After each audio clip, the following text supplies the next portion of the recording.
I suppose we all have hidden memories. There's times in our lives that were memorable, profound, could be life-changing, game-changing, even traumatic. Memories that we intentionally or unintentionally lock away. Well, what would you do if you had a key to unlock those memories? Would you revisit them in the hope of making sense of who you are, why you traveled the paths that you did, the decisions you make, the values that you have? I thought about it, and I wouldn't. When my dad became mentally unwell and self-medicated with alcohol, when his personality shifted from one of the kindest humans on the planet to someone horrific, someone who dealt with his torments often by tormenting us. And when he was better, he realized this was the last thing he wanted to do. I don't know if I want to revisit that, bring back that living hell to her family, the look in my mother's eyes, or me being too small to protect her or my sisters. And what I do know is that when he left the planet, his demons were under control. My grandkids loved him and we forgave him. And that to me is the memory I want to preserve. But that's me. I want to know, what would you do? And my guest today is Melissa Osorio. Us humans, we think we know who we are, but most of us have no clue who we are. Who we think we are is a collection of patterns of behaviors and emotions that we have developed since childhood, and they become our identity.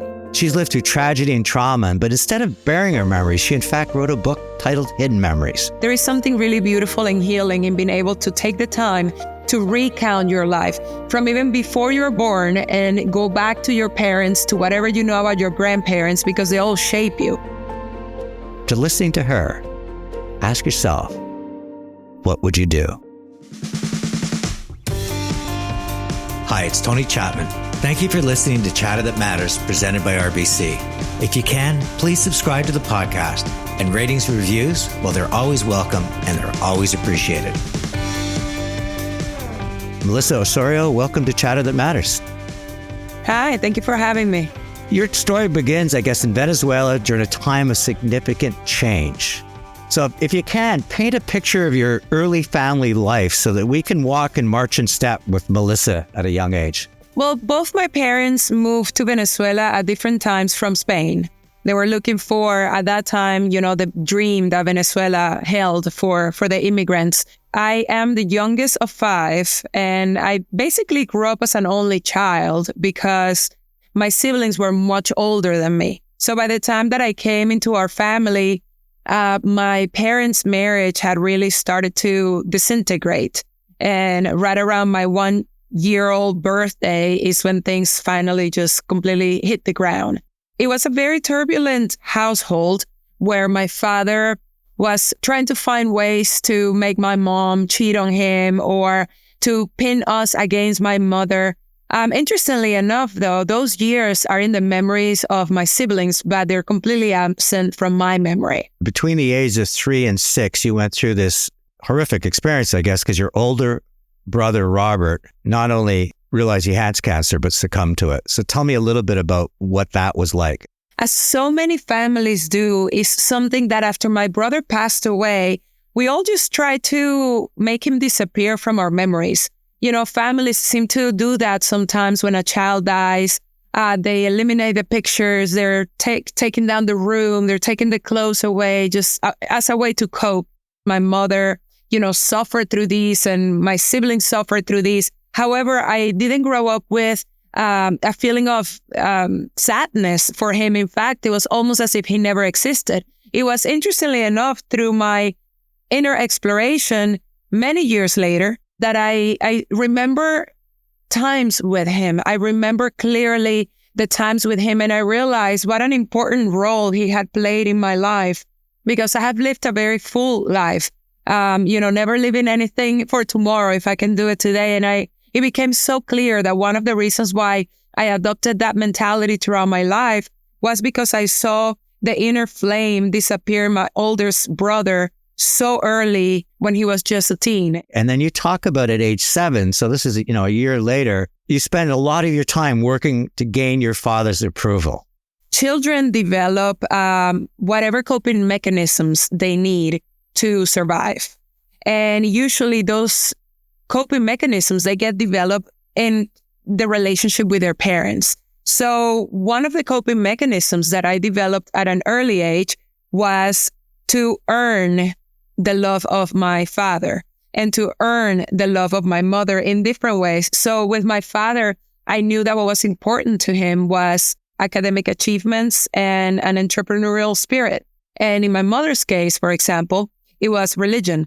So I became an exemplar religious little girl to earn her love. And your parents' relationship between the two, and the entrepreneur and the mom that's very focused on religion, did it improve at all because of Robert and because of you, the youngest child, trying to do all of this, or did it continue to just fracture? So my parents never spoke to each other in my presence during my life. I was caught in the middle, being the messenger between them two many, many, many times.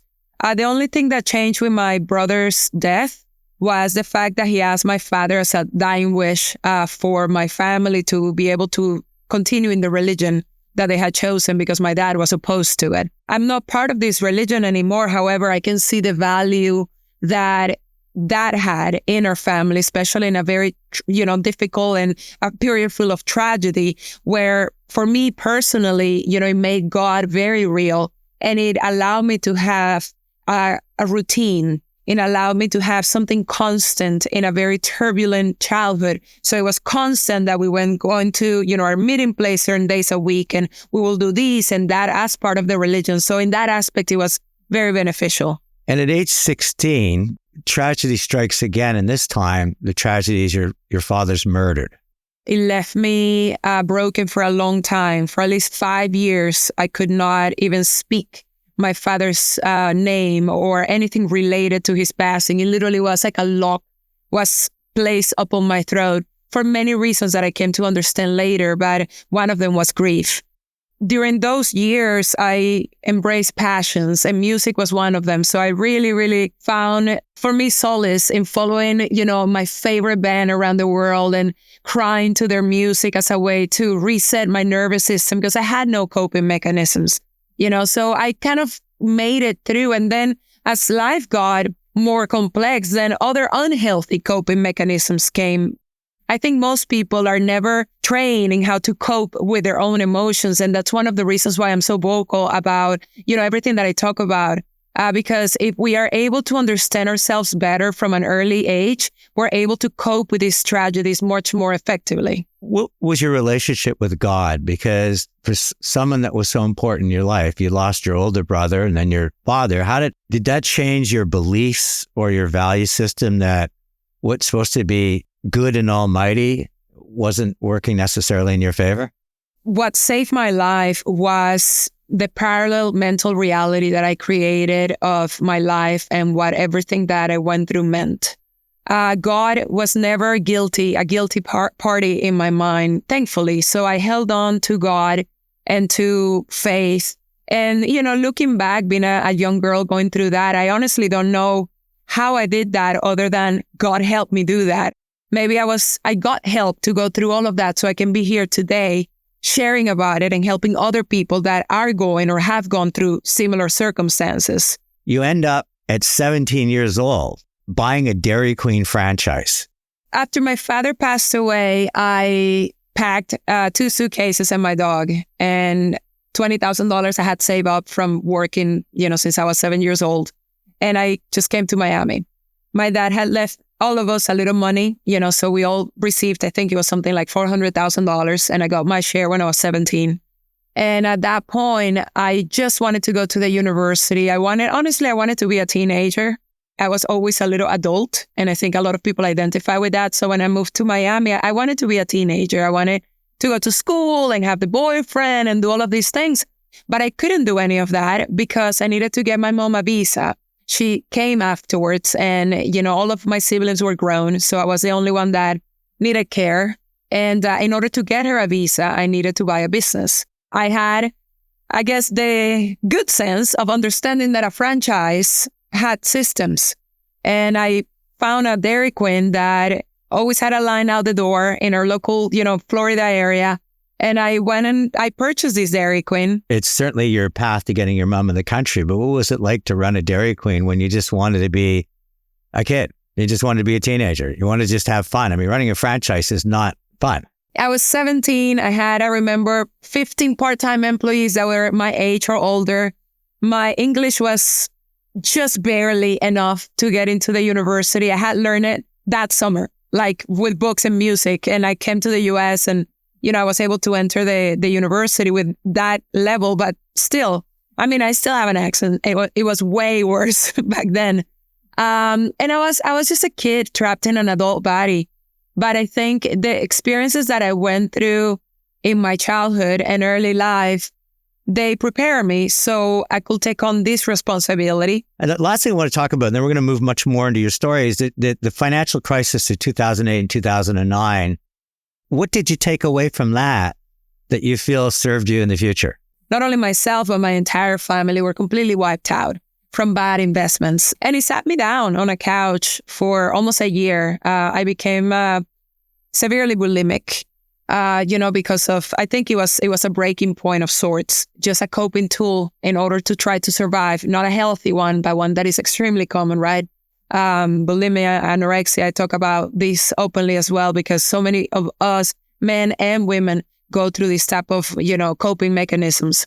It was rough. And what I learned from it now, as it often happens when we look back, I am very grateful that happened. I am very grateful I lost every cent my father ever left me.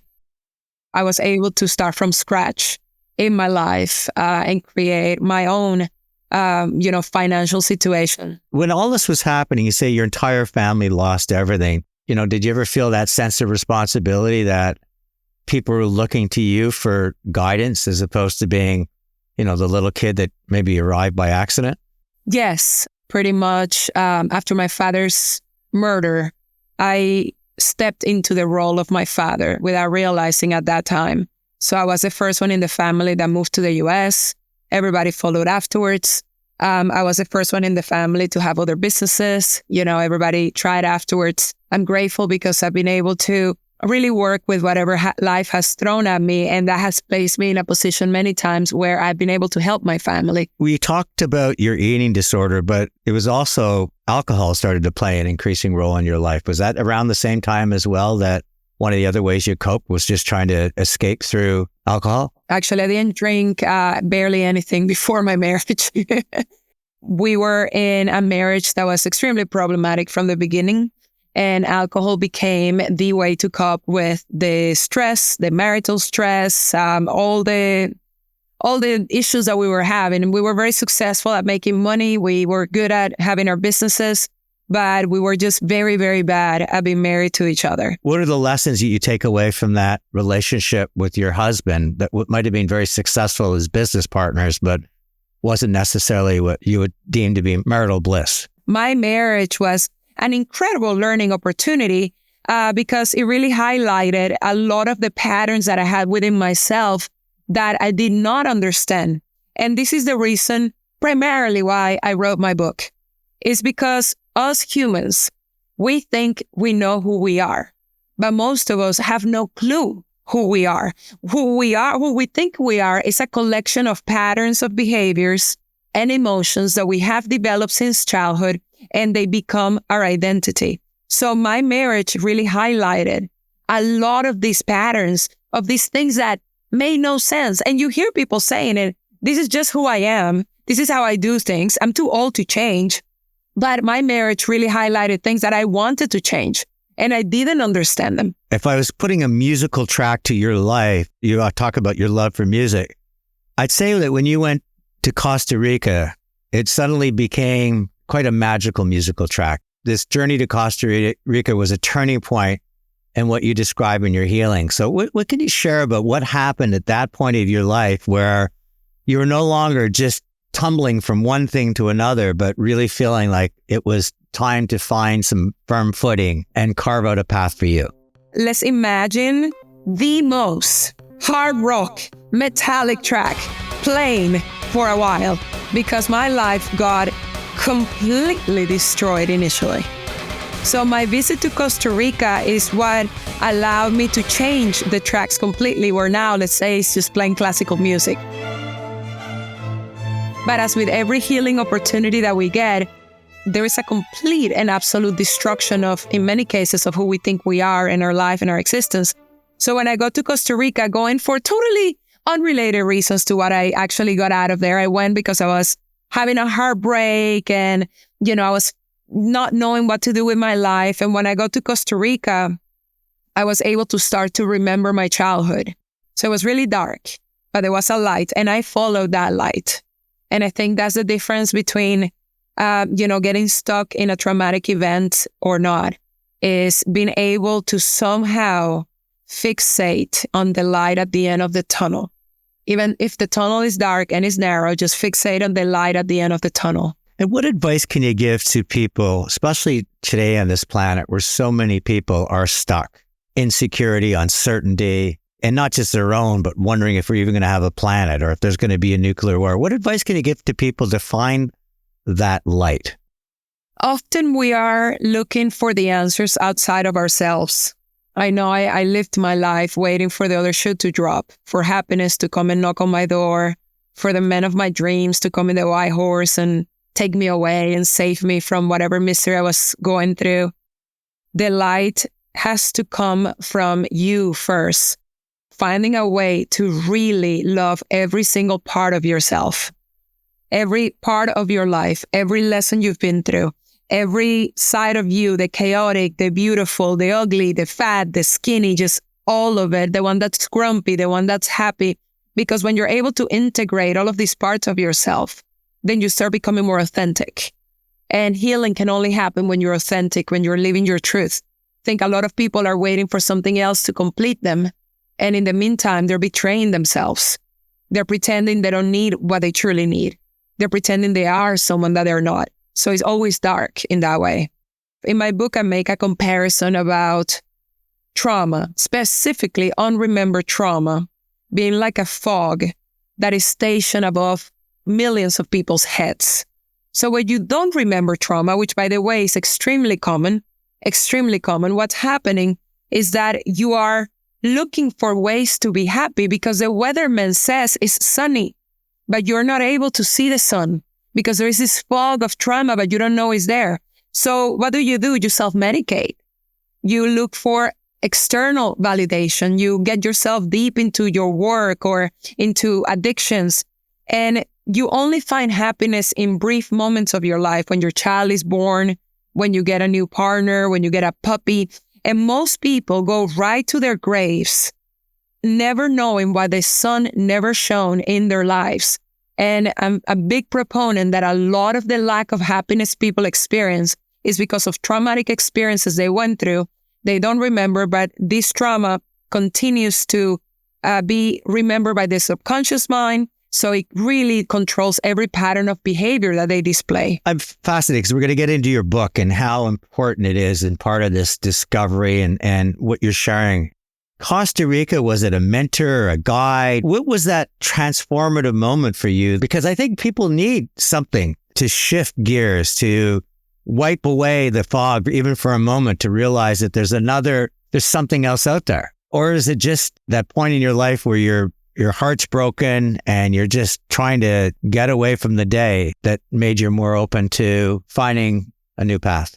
I was desperate enough to look for a new path. However, I invite people to question their own lives. If there are things that you're questioning about yourself, behaviors that you display, emotions that you cannot control, patterns that you cannot change, maybe just consider the possibility that there might be something that happened in your childhood or in your early years that is preventing you from reaching your full potential in life and love.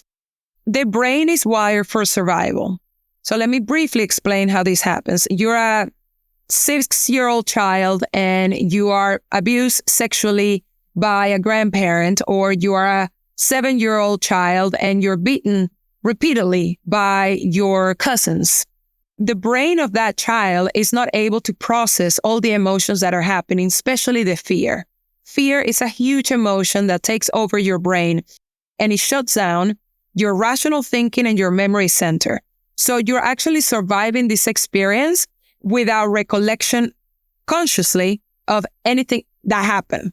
So what happens is the experience gets stored in your body.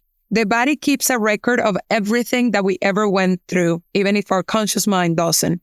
When you grow up, say that you are with a new partner and this partner is violent. What's happening is you are repeating a pattern of behavior that you had in your childhood, and you stay with this partner because you are familiar with that pattern, even though you don't remember it. And we see it all the time. People stay with partners that abuse them. People stay in circumstances that are unhealthy because they were wired as children to stay in that unsafe environment. We call it a familiar hell versus an unfamiliar heaven. So people stay in situations and even call into their lives the situations that will remind them of whatever familiar hells they went through in their childhood, instead of trying to reach for an unfamiliar heaven, for a safe partner, for a safe environment. That will not change unless you do something to change it. And one of the most effective tools that is becoming more and more available right now to be able to heal trauma that is deep in your body and in your subconscious is psychedelic medicine. So in my case, when I went to Costa Rica, I had never done any of these substances ever before. I was, never done anything. But I was desperate enough to try a plant called ayahuasca. Now, this plant is incredibly smart. It's impossible for me to describe. When done in the right setting, with the right facilitators, in a safe place, with the right guidance, it's impossible for me to really explain what this plant can help the human brain and body do. Scientifically, just to put it simply, it actually does the opposite in your brain that trauma does. So if you remember, when the trauma happened, the fear center took over your brain and your rational brain shut down and your memory center shut down. These substances actually lower the fear in your brain and reconnect your memory center and your rational way in a way that you're able to process memories with a less emotional intensity than when they happen. So you're literally able to move them out of your body and out of your psyche, and you can start working towards the patterns and emotions that were attached to these traumas. The language of ideas is incredibly important, arguably the most important part of this platform. When we speak to clients and goals, it can be intimidating for people, but we do know about the ideas we have for ourselves, for our family. That voice you just heard from was from Georgia Belinsky. She's very involved in the marketing at RBC, and I saw their new campaign, Ideas Happen Here. I'm a huge proponent of ideas as a means for chasing dreams and realizing journeys. So she'll be joining the show a little bit. But when we come back, Melissa and I discuss her amazing book, Hidden Memories, the meaning, the emotions behind her words, and why it's always a good idea to write it down. Hi, it's Tony Chapman, host of Chatter That Matters, presented by RBC. Ideas matter. Ideas are the oxygen of human endeavor. They breathe life into how we work, live, and play. Ideas let us create and innovate and overcome complex and often challenging circumstances. Big or small, revolutionary or evolutionary, almost every positive step forward begins with a good idea. So bring your ideas to RBC because they matter, and they'll bring theirs because you matter. Ideas happen at RBC. How I'm speaking today is from a place of deep self-analysis that didn't come when I was in the middle of the problems, right? So when I look back at my life, I've been able to really reshape my perspective, and to everything is a learning opportunity. There are no heartbreaks, there are no mistakes, there are no betrayals. Everything is a learning opportunity if we look at it that way. Today, my special guest is Melissa Osorio. She's a trauma expert, mental health advocate, author of the book Hidden Memories.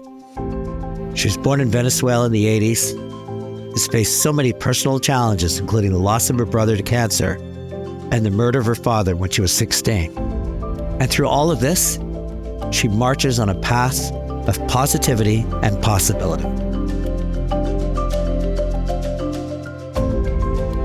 So let's talk about writing Hidden Memories. I mean, you've talked about how important it was for you emotionally. I've talked to many people that have had traumatic experiences, and the ones that have come through it, they cite journaling as one of the most important things, writing this stuff down. So talk to me about the book. When you started to write it, was it just for your healing, or were you writing it with the intent of saying that maybe my path in life now is no longer just, the entrepreneur, but it's to share my journey with others so that I can help them get to where they want to go? Well, interestingly, the week I started to recover my memories from my difficult childhood, I knew I was going to write a book, even though I had never written anything. And I want to say it's never too late, people, to journal, because my first journaling exercise really was sitting down to write my book. Different parts of your brain activate when you actually write by hand. So it's not typing that is so effective. It's actually writing by hand. The idea of writing my book became clear when I realized how common what I went through is. Not only what I went through in my childhood, but to not remember it. I consider myself at that point to be a well-rounded woman.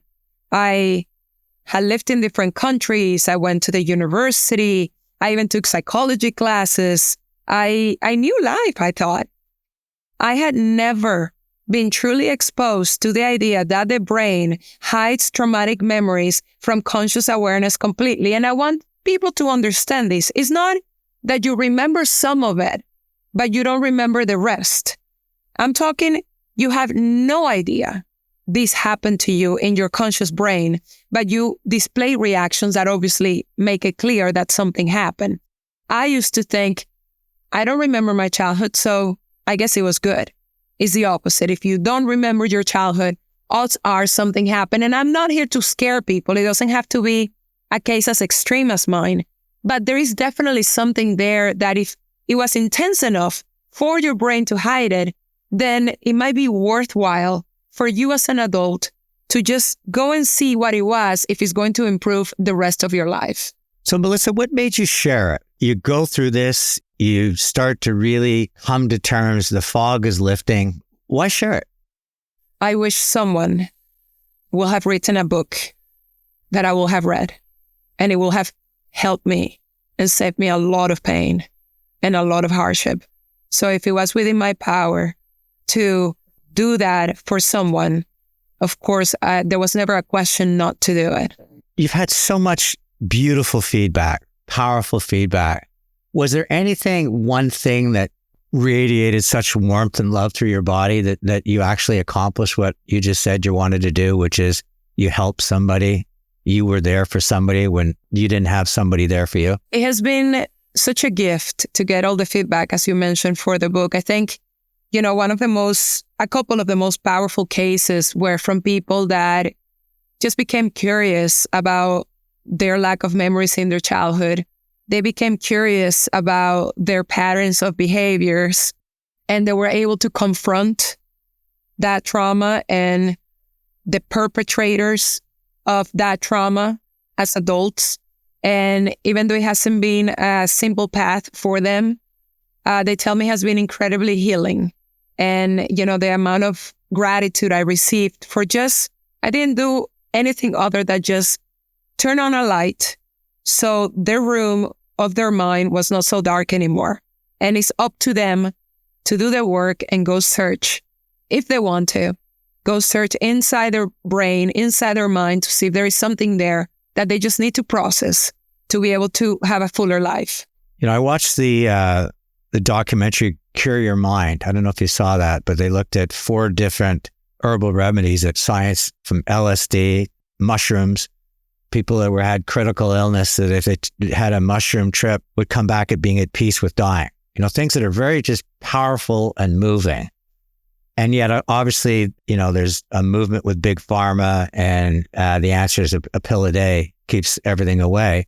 Do you think psychedelics are going to become mainstream? Do you think people like you that are talking about it with a personal story is going to be the catalyst to get more people saying, let's make that available because I'm hurting, I need it, I want to remove the fog? I think people are starting to wake up to the fact that governments and pharmaceuticals and tobacco industry and alcohol industry, they do not have your best interest in mind. even the medical model that so many countries have, like right now, the US thrives on illnesses. So the more people realize these, the more they're going to be open to alternative ways of treating, any conditions, mental health conditions. Because by the way, the body and the mind are not separate. We are one unit. So what psychedelics allow us to do is when we are helping our mind, our mental health, there is no way that your body is not going to get helped as well. So it's a synergy that happens. So people will start to realize that there are other ways that don't require them to take prescription medications to be able to get, mental healing and physical healing. Here's the thing, though. These are still very much illegal in most places. And I always invite people to question, why is there such a red tape around natural substances? The answer simply and purely is because they work. If we look at history, anything that truly works has been shut down. And sometimes it takes years or decades for, treatments to start to show up again. So we're seeing now a renaissance of psychedelics coming back in play in a huge part because of technology, because of the internet, because people are able to see, hear me and hear people like me, and we're giving our own experiences about how these substances are helping. On the same token, though, we got to be very careful because, again, not everybody that will offer psychedelic treatments will have your best interest in mind, right? So human nature is to turn anything that works into a business. What's next for you? Well, it will be continuing to expand on all of the aspects that I'm passionate about.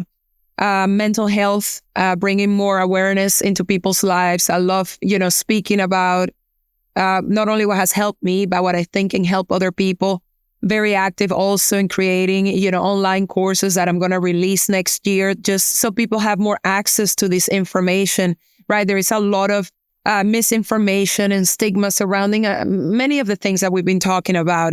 And of course, we haven't gone even into detail, specific traumatic experiences that I went through, but I know is something that people don't talk about openly. And, I want to destigmatize talking about the difficulties that happen behind closed doors of households and really deep traumatic experiences. And I'm very excited to see the direction we're all taking as society, really leaning more into holistic approach of healing, hopefully utilizing the right way, these beautiful healing plants that are just growing freely in nature. So I always end with my 3 things. And the interesting thing that struck me was really something about you at the beginning of your life is your coping mechanism seemed to be finding systems that you could fall into, religion. You mentioned the franchise system. I would even argue that university and having a place to go was a system. They probably all helped you survive the moment, but it was this childhood and this kid trapped in an adult body and then one day becoming the adult that I think was such an interesting part of your life, because whether you liked it or not, and you certainly didn't raise your hand and ask for it, it really started setting you off on a course and it set you off on a path. And even when you were involved in a horrific marriage and you were involved in things that no one would ever ask for, you at least had the courage to keep walking and keep moving. And when you found that tunnel, as dark as it was, you kept moving towards that light. Where you were originally guided by systems, you then became guided by intuition. And then the final thing is anything that works we shut down is really not a lesson you live, but it's a lesson for all of us to think about. But more importantly, I think it's just a sense of not being afraid to learn who you actually are. That's one of the most beautiful pieces of advice. It's daunting for me. I opened up the podcast saying, I don't really want to know my childhood because I don't think I live in a fog. I'm blessed with the life I have. But at the same time, maybe that's denial and I'm just play acting until I do. So it's you've left me with a lot of personal thought. And I think you've left my listeners with an equal amount of things to consider. And I admire your courage, your honesty, the love you have for humanity. And I'm going to do whatever I can to put hidden memories in as many hands as I can, because I think it does us all good to unhide them. In my book, I mentioned that I believe we get messages from the future, from our future selves. And we can call it intuition, or we can call it a hunch, or we can call it a grace or coincidence, and we can think it comes from our higher self or from our subconscious or from God. The truth is, it doesn't matter who they come from. It doesn't matter why they're there. We all get these messages, and it's up to us to listen. So those messages are the ones that when we're deep in darkness, they're the fleeting thought that might come and say, everything is going to be okay. Facing one of the most difficult struggles of your lives is just that feeling that says, keep going. Be alert, especially in the most difficult times, to see what that tiny little voice or thought is saying, because that is the light at the end of the tunnel, and it comes from within.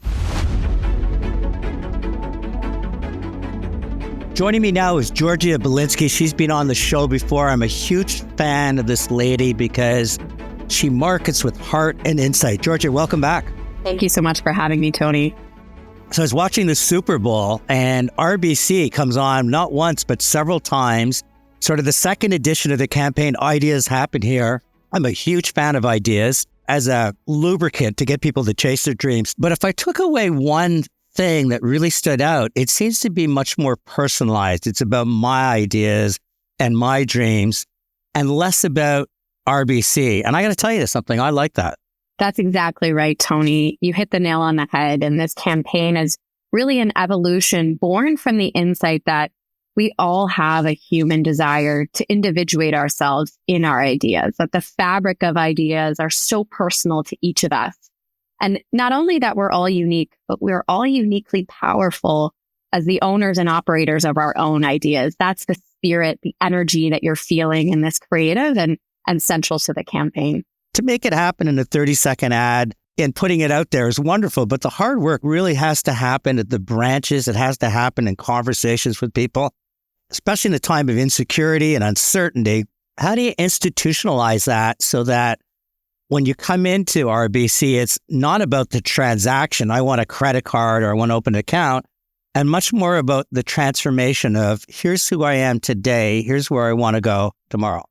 At RBC, we operate across a very wide spectrum of need states, whether it's the little ideas that we need to make happen quickly, easily, simply, help you get on with what you're really hoping to do, all the way to the big ideas that we need to service with purpose, with care, with human intent. And so across all of those need states, speaking the language of ideas is really what you're talking about. The language of ideas is incredibly important, arguably the most important part of this platform. Our research has shown that when we speak to clients in goals, it can be intimidating for people. If you think about it, we might not know what our own individual goals are, at every moment, but we do know about the ideas we have for ourselves, for our family, for our loved ones, our communities. And so when we think in ideas, when we share that common ground between an advisor and a client, we find we can have even more productive conversations, ones that really lean into the intent that a client is hoping to reach. And so that's why we've retrained all of our advisors across the country on having conversations that are rooted in ideas to open up a really human dialogue with our clients and prospects. Georgia, I can't wait to see how this campaign unfolds. I'm not only obviously a fan of RBC for all you're doing for Chatter That Matters, but I'm also a client of your bank. So I look forward to sharing my ideas at RBC and see them happen here. Thanks for having me, Tony. Really appreciate it. It's Tony Chapman. Thanks for listening, and let's chat soon.